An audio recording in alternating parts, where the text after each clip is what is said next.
Hi, how's it going? I'm Marlena. Thanks for wandering by. Today I've got a stack of decks to show you. Basically, these are my birthday gifts. I had my birthday at the end of May, and aside from this deck that I gifted to myself, the rest of the decks that I'm going to flip through and show you are decks that were gifted to me, that were given to me as gifts from family, friends, or viewers. These actually all came from, these are all mass market, and they were all on my Amazon wish list for tarot and oracle decks. So alrighty, without further ado, we'll just go ahead and look at the decks. So this is the Love Who You Are Oracle by Angie Sullins and art by Silas Tobal. I'm so bad at remembering to mention the creators and artists. But anyway, this is the deck that I gifted to myself. Here are the backs. Of all these decks, I have flipped through them, and I've opened them, I've unpackaged everything, and I've flipped through them. But this is the only deck that I've also done a couple of card pulls already from. The others I haven't. So the story behind this deck is that I saw it on Lisa Papez, my friend Lisa, in her membership. She does live readings for the Unicorn members, the Unicorn fam members. And during one of the live readings, she was using this deck, and she used this deck for my reading. And it was such a healing, I don't know, it was just healing. It was really helpful. It was funny and cute, and it made perfect sense. And I really I just really enjoyed that. So I wanted to get the deck for myself. I really like these, I really like the artwork, and I'm usually kind of dubious about decks that have these keywords that are kind of mottos, or I'm gonna say cliches, but they this is the reason why I like this deck is it kind of turns cliches around. It definitely has an optimistic, positive swing, but it does ask you to take a look at yourself. Still, it's a positive, these are affirmations. I guess all that to say that these are kind of like affirmations, but also action items, things to do and think about, and ideas. I just really like the presentation. Love who you are, simple, but simple to say, very, very difficult to do. And I mean, it's just really beautiful, really pretty. Look at this hedgehog. That's a hedgehog, right? I dig it. And so far, it's been good for me. Like I said, I'm usually kind of dubious about these types of oracle decks that are, that spin very positive and have these kind of, trendy type catchphrases as keywords. Live, laugh, love, that kind of thing. And that's okay. I can be, as cheesy as the next girl. And I can embrace that and be okay with it. But sometimes I'm just kind of in a mood where I'm okay. Okay, I'm not, into that right now. But oh, and this is the card that I pulled today. See, I did card pulls. So today is celebrate the little things, and look at this little mouse on top of the cupcake.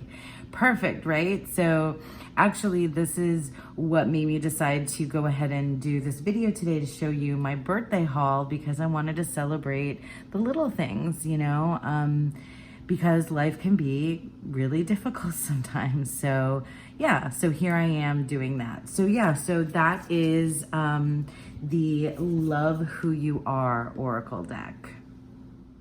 So the Seasons of the Witch Mabon Oracle. So yeah, everything else I'm going to show you were gifts given to me. And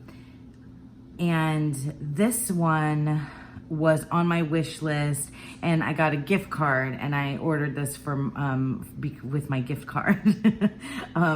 And well, the Seasons of the Witch Mabon, I'm sure that this has already been discussed all over the tarot tubes, but I'm like super excited to have it. The Seasons of the Witch Oracle series, I just talked about this recently because I used the Beltane Oracle for all of May. These Oracle decks were the decks that kind of swayed me into accepting Oracle decks as part of my practice, because beginning with the Samhain one and then really getting so like cemented with the Yule one, and then even and flowering even more, listen to my metaphors here, with the Beltane Oracle. The way that I use these decks in my practice, it has been as daily draws. And it's just been I didn't think that would work for me, but because of the themes, because each of these decks has the seasonal theme, they have a theme around, you know, like different kinds of holidays, the season, the wheel of the year, the witchy elements, there's like the metaphor and symbolism for that particular month or a couple of months or time of year. It speaks to me, like it makes sense to me, and it's a lovely, lovely daily practice for those particular months. And I just so excited now to have the Mabon one. So it has the gilding. Maybe this gilding will be better because all of the other ones have rubbed off. But I don't mind. And then here are the backs. I'm sure you can find out there various different like comparison videos, but if you wanted me to do a comparison video of any of these Seasons of the Witch decks, I'd be like super happy to do so. So yeah, we'll just flip through Apple of My Eye. So this one I was a little bit worried about because it's a different illustrator. The creators are still the same. They are Lorianne Anderson and Juliet Diaz. But this is illustrated by Tiana Lukovic. I'm sure I'm not pronouncing her name correctly. I'm sorry. But I have big love and big respect for Lorraine Anderson and Juliet Diaz. I really enjoy their work. Juliet Diaz is Cuban, so that makes me really happy. I have not, other than Juliet Diaz, I don't know of any other tarot and oracle deck creators that are Cuban. So she's like, you know, she's my people, and makes me really happy. So although she's indigenous Taino, which I don't actually really know a whole lot about, so I was looking that up just the other day because I had read in her bio. Anyway, let's talk about the deck. Although shout out to Juliet Diaz because I'm a fan.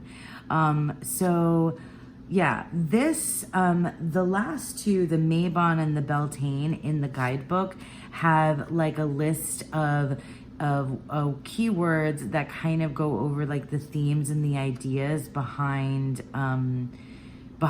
that particular season, right? Behind Mabon or Beltane, and I really like that. I think Yule and Samhain are a little bit were clearer to me than Mabon and Beltane, like not as obvious to me. But, oh, Crow, I love this. Darkness falls. Anyway, I had concerns about the artwork or it being a different illustrator, that I might not connect to the artwork. Getting back to that point, and I'm not at all disappointed with the artwork in here. Also, these decks have an element of self-empowerment and identity, and personal self-growth work that is attached to the season. So different types of work that you do on yourself, you know, for yourself, with yourself. Like, look, haunted house, the things that haunt you are the things you have to let go of. So using the season and perhaps like witchy elements as well, for something for personal self-growth. Kitchen witchery, maple tree. This is just beautiful. Like, I'm very excited. Mead and wine, molasses. Oh, I love that. I love that a lot. Mountain cabin, peppers. Oh, this is cool. I really like food and drink elements, and fruits and vegetables and plants and flowers. For me, everything is a metaphor. Like, really, everything is a metaphor. Pumpkin spice and apple cider, talking about being cliche, but you know, I told you, I embrace that. On occasion, I can definitely just like embrace that. Reaper. I'm just flipping through this whole thing, but it's because I really, really love it. St. John's wort and marigold. So I'm gonna learn a little bit here. Straw bale. They don't all stand out to me. Tea magic. Toad. Sorry, toad was one of my animal gnosis animals that I worked with. But they don't all stand out to me as immediately like a reference. Tobacco. That is interesting too. Feed your ancestors, raise the sacred smoke to them. That's so interesting. Especially with the cigar and being Cuban. I kind of, you know, that's a cliche in and of itself, but tobacco, how interesting. Whiskey, oh, cool. Witches gathering, witches rosary, and wool. So yeah, I am very excited to, in the fall, late summer, fall, that's when Mabon is, right? To get into this. So it's before Samhain Mabon happens. So yeah, that is the Seasons of the Witch Mabon Oracle. All right, so this is the Magical Botanical Oracle by Maxine Miller and Christopher Penczak. I think that's who wrote the guidebook. Anyway, this made it to my wish list and was then gifted to me because of Owl Moon, of Racine at Owl Moon 513. I never get the numbers right, but she has several videos where she was showing off this deck, and it just looked beautiful. It looked like I just was really drawn to it and attracted to it, so it went onto my wish list. These are the backs. Oh, before I show you that, I know next to nothing about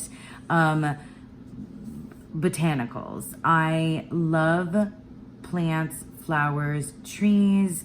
There are many plants, flowers, and trees that I understand I understand them from a like metaphorical perspective, but that's like broad. That's like a broad kind of scope about plants and trees and flowers.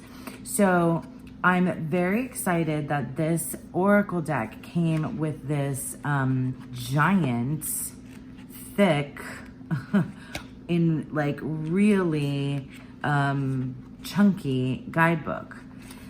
For each, oh my gosh, you guys might not like this. Oh, I can't really stretch it. So like rose, we'll see, like, of course, rose is a type of flower that I have a metaphorical, like symbolic reference to. But so, for example, it gives you the name of the flower, the Latin name, the planets associated with it, element. So it has all of the elements included. That's interesting. Wow. Oh, that's the tree of life. I haven't even looked at the card yet. So the rose has a depiction of the tree of life. I love it so much. That's so good. Magical meaning. Blood is the rose of mysterious union, wrote Jim Morrison. Okay, like I have no regrets right now. Plant spirit medicine. Okay, so that's the part that I'm going to need to really understand. The divination meaning. So this rose tells us to seek love, beauty, and harmony. So that aligns with like my metaphorical and symbolic. And then it gives you a reverse divination meaning and an affirmation. I am divine love, beauty, and harmony. So, okay, like with the quote from Jim Morrison, like if I wasn't already sold, I'm kind of sold.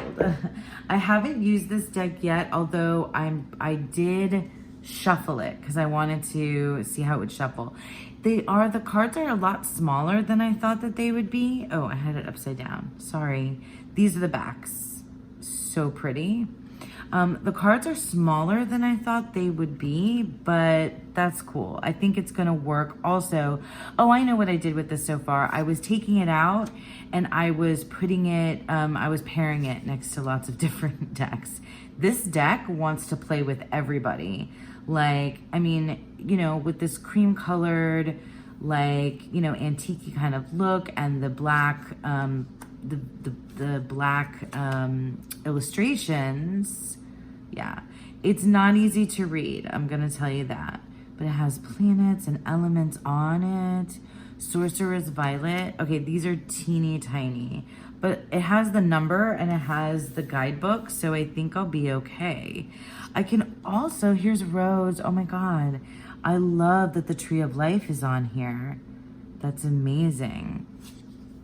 Bleeding Hearts, Angel's Trumpet. It's stunning. Like, it's just a beautiful, beautiful deck. And then where it has the pops of color really stand out. I guess I shuffled reversals in. Whoops, but I guess there's reversal meanings. Holly, yeah, Mandrake, that's awesome. I have some associations with Mandrake. You will be my death. What is this? There's a little picture of Socrates. I can't say this word. Interesting. I guess I'll learn more. Henbone. Oh my God, that's so pretty. So yeah, I'm really glad that I went ahead and put this on my wish list. And it's just like, I think this is gonna be a really, really great addition to my practice. And I feel like, oh my God, the Witch's Garden, that's stunning. It's, I wish it had more cards. That's my big gripe so far. I wish it had more cards. But yeah, that is the Magical Botanical Oracle, plants from the Witch's Garden. Okay, so the rest of the decks are all tarot decks, and there's definitely a theme though of garden, flowers, things that grow. You'll see as we continue on. I guess it's the season around my birthday, right? So at the end of May with spring. So this is The Midnight Magic, a tarot deck of mushrooms by Sarah Richard. And here are the backs. This one was gifted to me. All the rest were gifted to me, so I keep repeating myself. I have shuffled this deck, and because I just can't help myself, I shuffled it. But I have not read with it yet. I think I was just like putting it next to other decks to see how it looked. I've heard wonderful, wonderful things about this deck. I've watched Dawn Michelle talk about it. I heard the girls on the Wildly Tarot podcast talk about this deck. It was on my wish list for a really long time. And it's stunning. I'm really excited about it. From what I understand, the guidebook is written that in a way that explains the choices that the creator made for the particular mushrooms. The artwork is beautiful, and it also has very like really cute, clever nods to the images that we all know, you know, from the Waite Smith. So like here's the Fool card, the Chicken of the Woods, and you can see the animal companion there. So there's just like certain things that like the Hierophant, like you can see like the supplicants down here and the pillars. So there's something about like the structure, like look at the devil of the there's something about the structure of the artwork that is a nod to our like well-known imagery and archetypes. And it's I love a black nightscape. I love a dark background on my tarot cards. Look at the Magician. So this, I mean, I think it's going to want to play with the magical botanical. I think lots of oracle decks will pair and really lovely with this. I'm excited to learn a little bit more about mushrooms. I have like some idea, you know, some understanding of their, you know, like with fairies, in a fairy way, in a storytelling way, in a metaphorical way, in a medicinal way, how mushrooms are, you know, like in cooking and in psychedelic ways. Like there's all kinds of different associations with mushrooms. You know, fungus, and they might have like a bad reputation in some cases. So it's a really interesting topic to align, I think, to the tarot. And I mean, like, I'm not like a big mushroom person. I do like eating mushrooms in like, especially with Italian food. But anyway, I'm really excited to begin to work with this deck. This is the Midnight Magic, a tarot deck of mushrooms. So, in keeping with the same theme of the garden and things that grow, is the Herb Crafter's Tarot. I have had this deck off and on and off and on and off and on my wish list. And then it just stayed on. And then I was given it for my birthday. And this is artwork by Joanna Powell Colbert and written by Letitia Guthrie. So I have the Gaian Tarot. So that's like kind of like the sister deck to this one. And I'm thinking about using these two together. Here are the backs. This is a deck that gets, I think, a lot of airtime on YouTube, but I don't mind giving it more. I actually have not shuffled this deck yet, so it is in order. I understand that the guidebook really gives some insight into the herbs and plants that were chosen for each particular card. I really do see in the like the structure and layout of the images, the card meanings, even if I don't know much about the herbs. But like, I really think you know, it's okay if you're not like if you're drawn to something, even if you're not like well versed in that particular topic, I think it's okay to have the tarot deck. I think it's okay to learn it. And even if the one guidebook about this, you know, mushrooms or herbs or trees or botanicals or whatever it may be, fairy tales, even if some of you are not, you know, that's more my like wheelhouse than say herbs are. But like, it's okay, I think, to have that as a place to begin.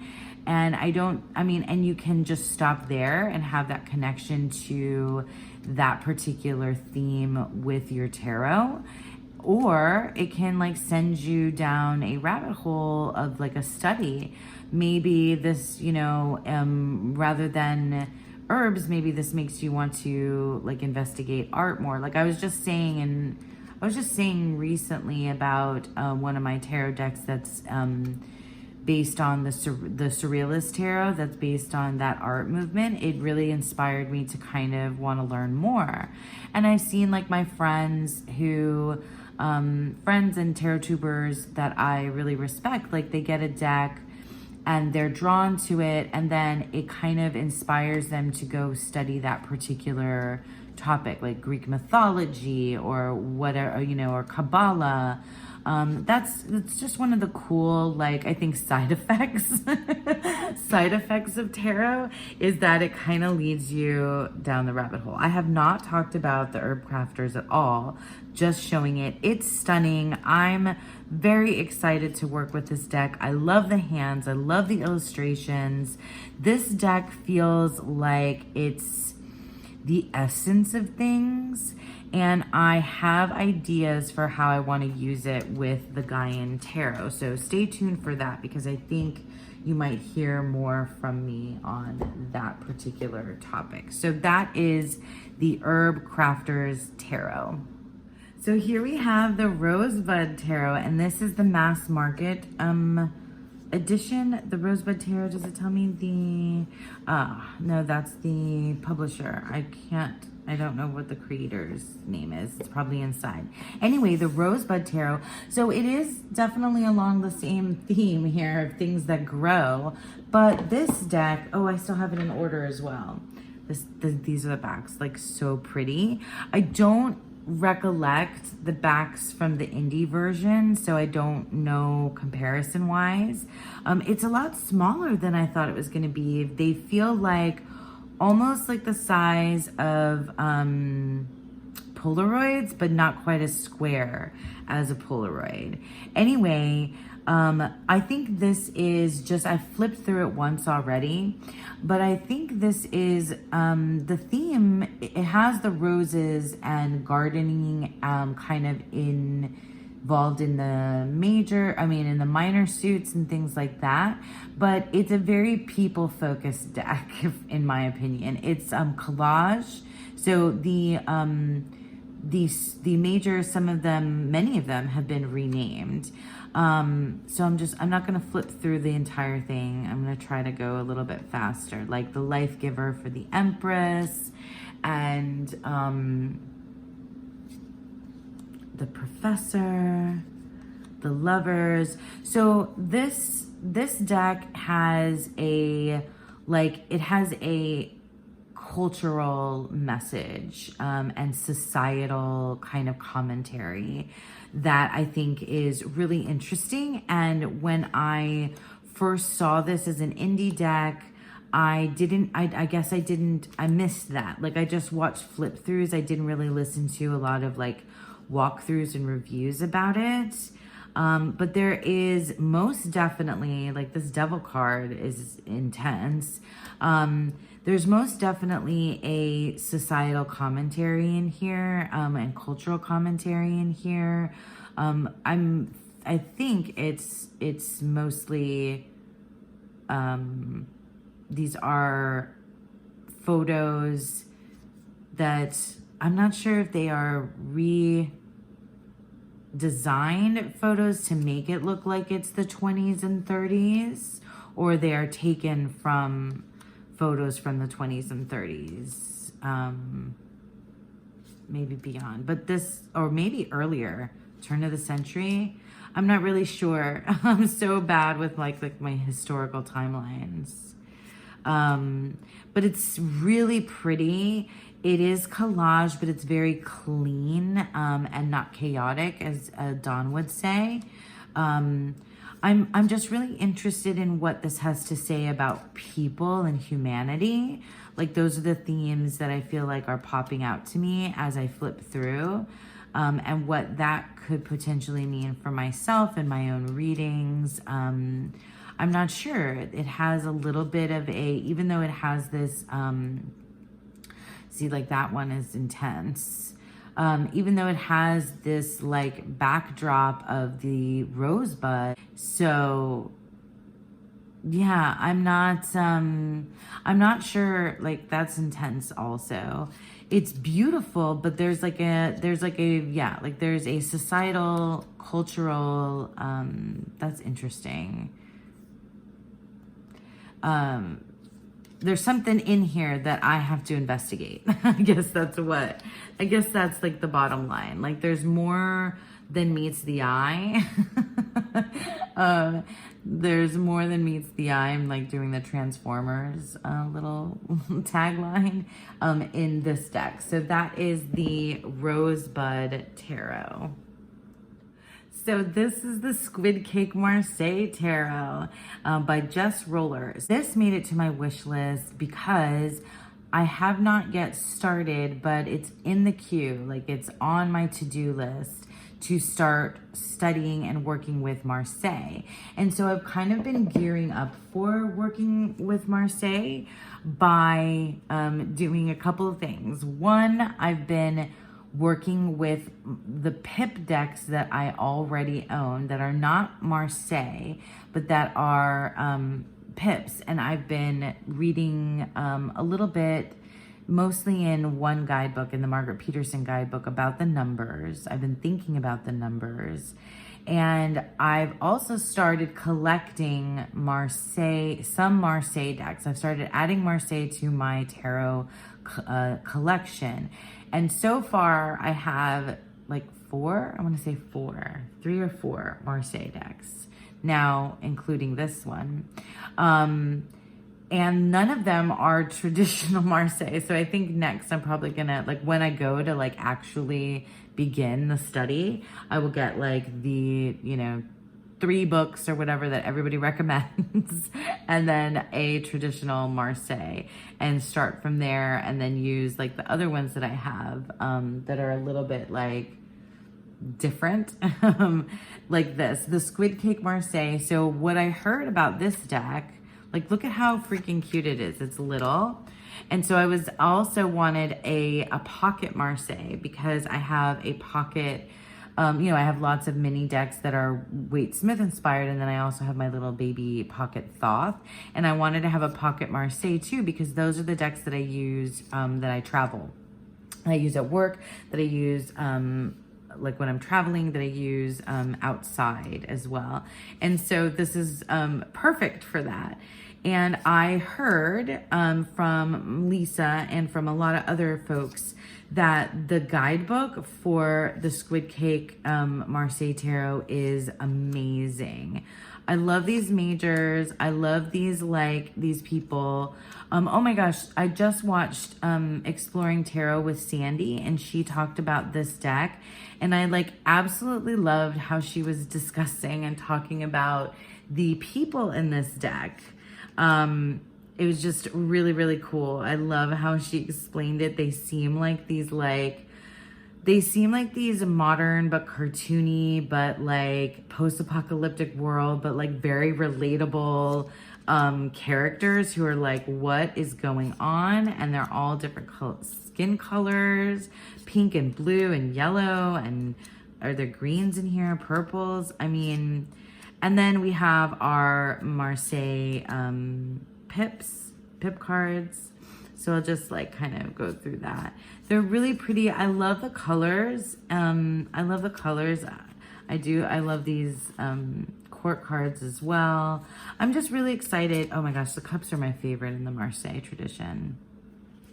Oh my God, look at those. That's amazing. I'm just excited to get into it when I get into Marseille. So these are just they're going on the shelf right now, my Marseille, but they definitely will come out at a later date. Like if you've been around with me for a minute, you know how when I commit to a study, when I start to study something and I commit to it, I go all in. Oh my God, she's writing a chicken rooster. That's amazing. Look at this. Oh, I also really love the coins. Just the illustrations are so cool. Oh my gosh, that's awesome. Look at the frog. These are fantastic. I love the backs. I love the colors. I love the matte pink gilding. It's fantastic, and I'm very excited to work with the Squid Cake Marseille Tarot. So that was all the decks that I got for my birthday. But before I go, I want to share with you just a couple of other things. First of all, I was gifted decks, but I was also gifted a bunch of lovely like journaling supplies. So like stickers and stamps and things like that from a few different people, and markers and things like that. So that I like honestly I couldn't be bothered to keep in the, like there's no way I'm saying that I could have kept those pristine, because like I literally got them, opened them, and started using it like immediately. So I couldn't like just, you know, hang out with those. And another very special gift that I will put up on the screen right here is from my friends Lisa and Peggy, who sent me this beautiful Klimt, Gustav Klimt artwork that Peggy sewed and is a tapestry, and I got it and hung it up immediately above my tarot, my reading table, my desk, and I will insert the picture. I've inserted the picture hopefully already, and I just couldn't be more grateful for such cool people like Lisa and Peggy who made that. Peggy who made it, and then they sent it to me for my birthday, because I'm like obsessed with the Klimt Tarot right now, and it's just a beautiful gift. These were all beautiful gifts. And I thank, you know, all of the folks in my life, my close friends and family, and those of you out there that gifted me decks and or other things. Like, you know who you are, and I really, really just, you know, appreciate you. It fills my heart so much to have such wonderful, generous, kind people in my life. And yeah, this was super fun to share with you all. And I thank you for sticking around with me. And I hope that you all have a beautiful, wonderful day. Bye.